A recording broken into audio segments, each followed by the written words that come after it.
Bonjour, bonsoir, bienvenue dans cette nouvelle vidéo, un format que vous aimez particulièrement, celui des threads d'horreur et de l'horreur en général. J'ai l'impression que ça plaît beaucoup sur YouTube et c'est ce qui plaît le plus sur ma chaîne, donc j'ai décidé que vous en verriez plus. Donc j'espère que ça vous plaît, n'hésitez pas à liker, à partager et à vous abonner. Évidemment au moment où je tourne cette vidéo je suis à 99 abonnés, il manque un abonné pour être à 100, c'est bon? Vous voulez me laisser frustrer comme ça? Plus sérieusement, aujourd'hui on se retrouve pour 3 histoires d'horreur, alors posez-vous calmement, en famille, entre amis ou tout seul. On est parti pour 3 mécaniques vraiment différentes. J'espère qu'elles vous plairont. Let's go!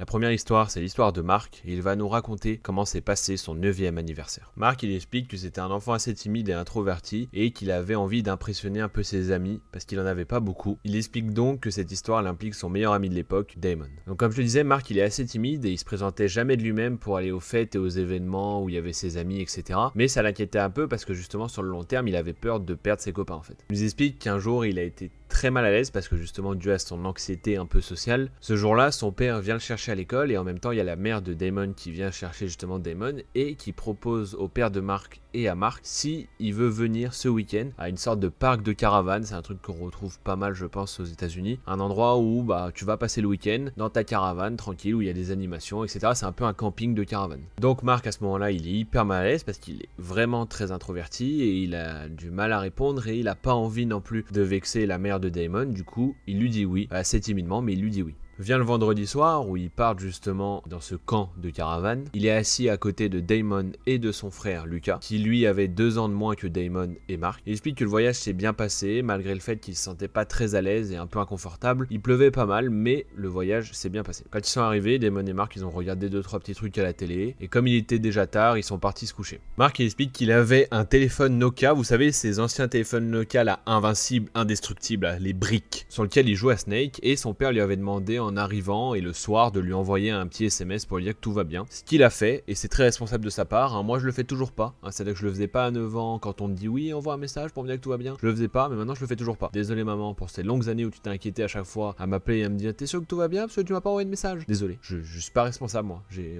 25 ans et j'ai toujours pas de responsabilité, laissez-moi tranquille, ok? Je suis un enfant, je suis un fœtus, chelou ça quand même hein.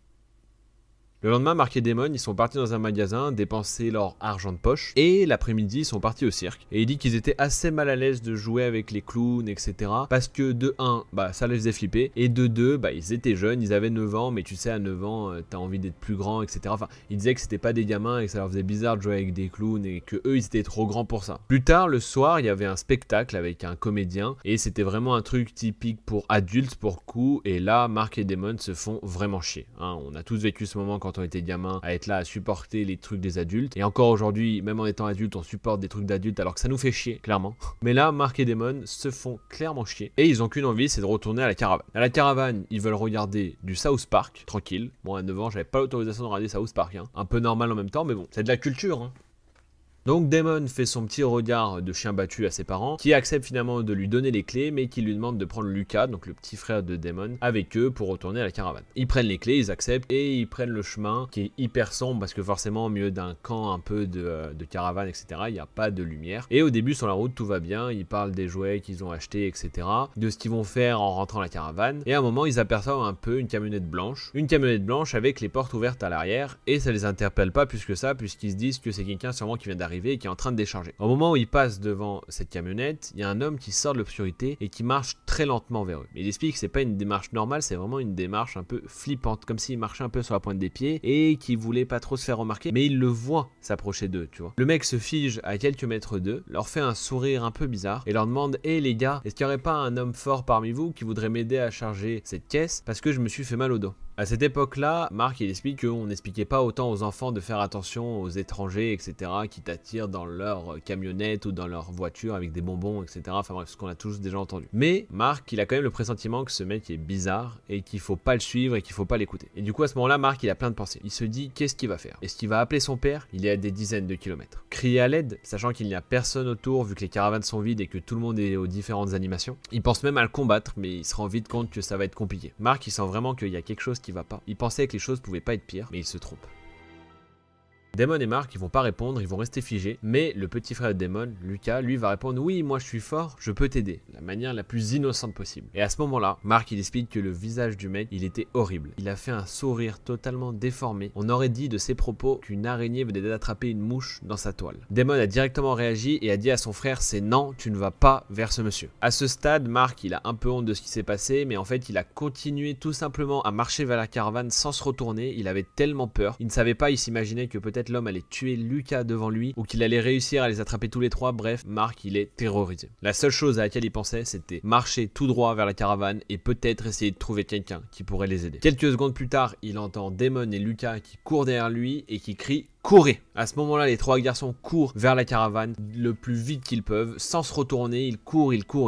Alors qu'ils approchent de la caravane, Mark reprend ses esprits et demande à Damon pourquoi ils iraient pas simplement rejoindre ses parents à l'endroit où il y a les animations. Et Damon lui répond simplement au milieu un peu de ses pleurs et la reprise de son souffle, mais tu crois vraiment qu'on va courir dans sa direction à lui? Damon, pour l'instant, fouille dans sa poche, trouve les clés, sauf qu'ils ne savent pas pourquoi, ils essayent toutes les clés, mais aucune des clés n'ouvre la caravane. Ils sont donc maintenant coincés devant une caravane qui ne s'ouvre pas, des clés inutile et un homme qui arrive sur eux avec sûrement des idées malsaines. Étrangement, le seul à ne pas pleurer, à ne pas paniquer, c'était Lucas et il explique que peut-être comme il était plus jeune, il se rendait vraiment pas compte de la situation dangereuse dans laquelle ils étaient. Finalement, Mark décide de convaincre les deux autres qu'il faut retourner aux animations et retrouver les parents de Damon. Ils ont finalement recouru dans la direction du mec en s'éloignant le plus possible de lui. Ils ont couru le plus vite possible et là, comparé à avant, il explique que ce n'était rien. Ils couraient encore plus vite. Au moment où ils vont repasser devant la camionnette, ils entendent un cri dégoûtant. Il explique vraiment ça, un cri dégoûtant et horrible. On n'aurait même pas dit un être humain. Ils se sont figés pendant quelques secondes, se sont retournés et ont vu l'homme courir vers eux en criant comme une bête. Les trois garçons qui pleuraient encore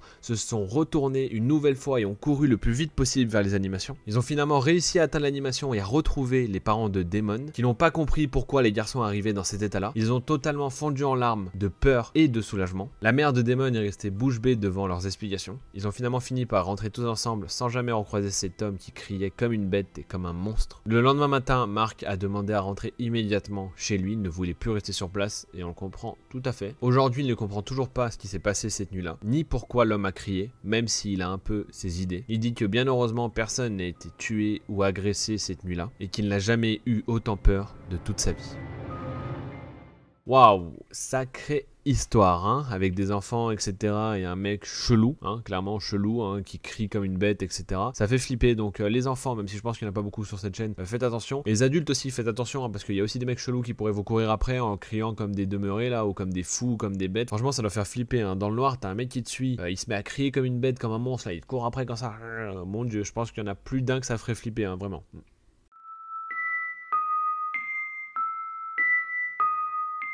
La deuxième histoire, c'est l'histoire d'Andrew. Andrew, il était garde forestier dans les années 90 pour l'armée. Il était chargé en fait de rester en haut de sa tour de garde et de surveiller les départs d'incendie, qu'ils soient naturels ou criminels. Donc la plupart de sa journée consistait à rester en haut de sa tour, à regarder avec les jumelles s'il y avait des départs de feu, à faire des promenades aussi autour de la tour et à ne pas se faire repérer par les ours et les loups.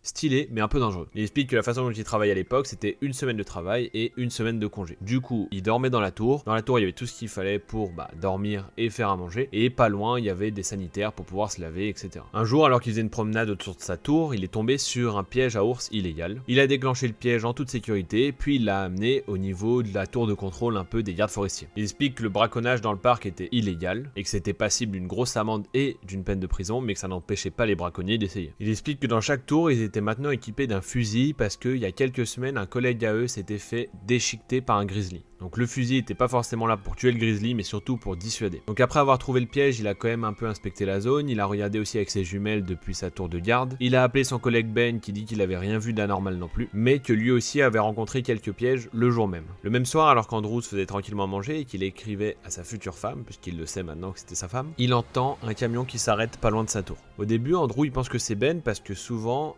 Ben venait rendre visite à Andrew et ils buvaient un coup ensemble, etc. Voilà, ils passaient une bonne soirée tous les deux. Sauf qu'à à la place, il voit 4 hommes sortir d'une camionnette. Ces hommes-là, ils étaient équipés de fusils, et sur les 4, il y en avait un qui faisait le guet et qui regardait autour d'eux, et les 3 autres ont commencé à sortir des pièges et à les installer. À ce moment-là, Andrew, il attrape son fusil, et il commence à descendre l'échelle. Il explique qu'à l'époque, il était jeune, il n'avait que 21 ans, et c'était seulement son 2e déploiement, et que du coup, il était assez naïf. Il explique aussi qu'il aurait dû appeler d'autres rangers, mais qu'en fait, il pensait pouvoir régler la situation en parlant calmement, sauf que ces hommes-là ne vont pas l'entendre de la même manière. Il est à peine descendu de l'échelle et a voulu demander ce qu'il faisait, qu'il s'est fait attraper par les mecs, qu'il s'est fait brutalement bousculer, sa lampe est tombée par terre et s'est éclatée. Le fusil lui a été enlevé et il a senti son souffle coupé au moment où il a pris un coup de genou dans les côtes. À peine il a eu le temps de reprendre son souffle qu'il a été attrapé par 2 autres hommes qui l'ont emmené plus loin dans les bois. Il explique qu'habituellement on entend énormément la forêt, qu'il y a plein de sons qui viennent de partout dans la forêt, que c'est vraiment bruyant, mais que là il n'entendait plus rien. Ils ont finalement fini par le mettre à genoux et là il a senti des larmes monter.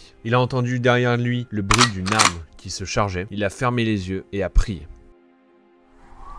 Quand d'un coup il s'est fait réveiller par un son, et c'était en fait le bruit des sirènes de ses collègues qui avaient essayé de prévenir Andrew qu'ils avaient entendu le bruit d'un véhicule, et quand ils ont vu que Andrew ne répondait pas, ils sont directement allés à sa tour de garde. Les gars lui ont clairement sauvé la vie. Les braconniers ont finalement réussi à être arrêtés sans qu'Andrew n'ait rien à part quelques bleus. Ben, son collègue avec qui il buvait des coups souvent le soir, l'a reconduit à la tour alors que Andrew tremblait encore de tout son corps. Il ne lui a pas reproché de ne pas avoir suivi la procédure qui est normalement d'appeler justement d'autres gardes. Il explique qu'il a quitté ce travail quelques mois plus tard pour avoir un travail beaucoup plus calme, mais que après ça il n'a plus rencontré le braconnier. Il est resté en contact un peu de loin avec Ben pendant plusieurs années, mais le temps a fait, comme vous le savez, comme ça arrive souvent, qu'ils se sont un peu perdus de vue. Et il y a quelques années, Andrew il a recherché sur internet Ben, il a finalement découvert qu'il était mort il y a quelques mois à l'âge de 75 ans. Il explique qu'il voulait le retrouver parce que c'est quand même lui qui lui a sauvé la vie. On ne sait pas ce qui se serait passé si Ben n'avait pas été là, et si ses collègues en tout cas n'avaient pas été là, mais je pense qu'il leur doit une reconnaissance éternelle, pour ceux qu'on arrive.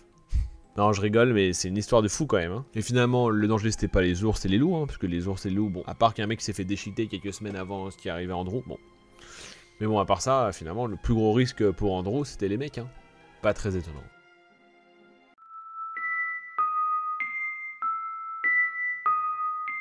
La troisième et dernière histoire, c'est l'histoire de Jason, qui nous explique qu'il y a quelques années, il gardait la maison de son père à Montréal pendant qu'il était parti en vacances. Pendant ce temps-là, il n'y avait que sa sœur et lui dans la maison, et que le soir où s'est passée l'histoire, sa sœur a mangé, etc. Enfin, ils ont mangé ensemble, elle est montée dans sa chambre, et lui, il s'est mis tranquillement devant la télé. Il commençait à s'endormir quand quelqu'un a sonné à la porte. Il ouvre les yeux parce qu'il est extirpé un peu de son sommeil, et il regarde l'heure, il voit qu'il est 23h30, et il se dit, mais qui vient sonner à 23h30 le soir comme ça chez les gens? Il regarde par la fenêtre, et il voit un mec un peu débraillé, pas très bien habillé, un peu sale sur lui, et il se dit que sûrement il avait besoin d'aide, donc il va pour lui ouvrir. Donc Jason, il ouvre la porte, il lui demande comment il peut l'aider. Et l'homme a simplement répondu sans dire bonjour ni rien, est-ce que James est à la maison? Pour vous expliquer l'histoire, il n'y avait qu'un James qui a vécu dans cette maison. Il y a quelques années, c'était un homme qui travaillait avec le père de Jason, et il vivait grosso modo avec le père de Jason la semaine, et le week-end il était convenu qu'il rentre chez lui, parce que comme il bossait dans la même entreprise, le père de Jason avait accepté de le loger et qu'ils vivent ensemble grosso modo en coloc dans cette maison. Sauf qu'au moment de l'histoire, au moment où le mec demande James, le mec avait pris sa retraite depuis un moment, il était reparti dans sa ville natale, et du coup il était plus là depuis plusieurs années. Il explique que ça aurait dû quand même le mettre en garde, mais au final ça lui a fait un peu baisser sa garde parce qu'il avait l'air de connaître quelqu'un que lui-même connaissait. Enfin, vous voyez le délire, il devait se dire, voilà, c'est quelqu'un d'assez proche, tout ça. Ça lui a quand même fait baisser sa garde. Donc, naturellement, Jason va lui répondre que James ne vit plus là depuis plusieurs années et l'étranger va le remercier et s'en aller, tout simplement. Jusque-là, tout va bien. Jusque-là. Pendant que cet étranger descendait les marches, Jason, il remarque que sur la camionnette marron de l'étranger, il n'y a plus de plaques. Il relève pas du tout, il ferme la porte à clé, il se réeffondre sur le canapé parce qu'il est crevé. Et il se met des petits documentaires tranquillement, il se pose, voilà, il est posé tranquille, vous savez, le soir, tranquillement devant une petite émission. Au moment où il recommence à s'endormir, de nouveau, la sonnette sonne. À ce moment-là, il est encore extirpé de son sommeil, il n'a pas besoin vraiment de regarder l'heure pour voir qu'il est déjà plus de minuit. Jason, il regarde par la fenêtre et il voit le même mec qui avait demandé James, qui était revenu sonner chez eux. À ce moment-là, quand Jason se rapproche de la porte pour de nouveau ouvrir, il est quand même un peu inquiet et il se met un peu sur ses gardes. Il se dit que ce mec est quand même bizarre, donc au moment où il ouvre la porte, il prend soin de garder son pied collé à la porte, au cas où le mec voudrait essayer d'ouvrir la porte. Encore une fois, Jason gentiment lui demande comment il peut l'aider. Le mec avait pas l'air vraiment à l'aise comme tout à l'heure, moins calme, il bougeait un peu sur lui-même, etc. Et il commence à lui raconter une histoire. Il lui dit qu'il sait que ça va sembler bizarre, mais qu'il y a quelques années, il faisait des travaux dans ce quartier et qu'il a vu une belle femme qui vivait ici, dans la maison où vivait James. Et qu'elle avait une belle paire de chaussures blanches et qu'il aimerait vraiment les avoir. Juste avant, on se dit c'est un mec chelou qui est tombé amoureux d'une femme il y a quelques années et qui veut la stalker, etc. Non, non, là il veut ses chaussures. Là, Jason il a commencé à réfléchir et il se dit c'est vrai qu'il y a quelques années il y avait des travaux dans ce quartier puisque c'était un nouveau quartier, mais par contre il n'y a jamais eu aucune femme qui a vécu dans la maison avec James et avec son père, etc. Puisque ça faisait longtemps que son père est divorcé de sa femme, qu'il n'a pas eu de copine entre temps, et que James non plus n'a jamais ramené de femme à la maison, grosso modo. Jason à ce moment-là répond simplement qu'il n'y a pas de femmes qui vivent ici, et que de toute façon les chaussures ne seraient sûrement plus là en fait, ce qui semble à peu près logique.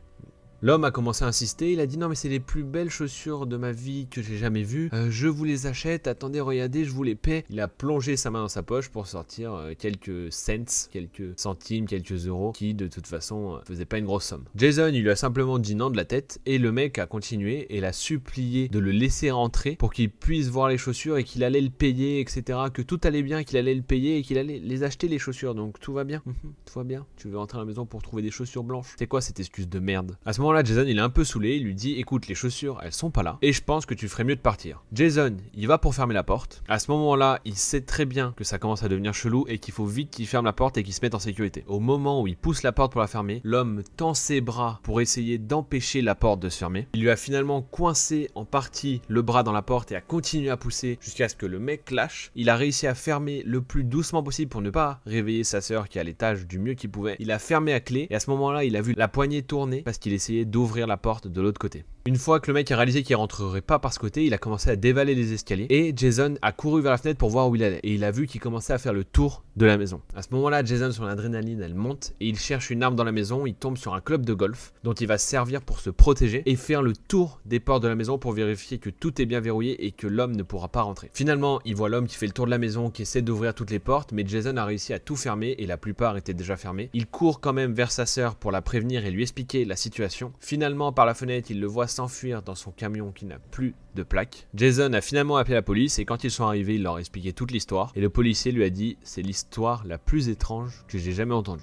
Et pourtant, ils doivent en entendre des histoires à mon avis, hein. Des trucs chelous. Jason il garde un traumatisme assez profond de ça, il explique que des fois quand il ferme les yeux, il voit cet homme en fait réussir à ouvrir la porte, à se jeter en fait au moment où il essaie de fermer la porte, il voit son visage un peu déformé, vous savez un peu dégueulasse quoi, un peu flippant, et qu'il arrive à faire des choses bizarres comme ses projets qu'il avait pour la soirée, il sait pas trop ce qu'il cherchait mais bon il s'imagine plein de trucs quoi. Donc voilà, plein de trucs passent dans sa tête, il se demande souvent ce qui se serait passé s'il était rentré dans son jeu, etc., qu'il avait cru à son histoire. En tout cas, il est juste content aujourd'hui que rien ne se soit passé et qu'il ait pu réagir à temps.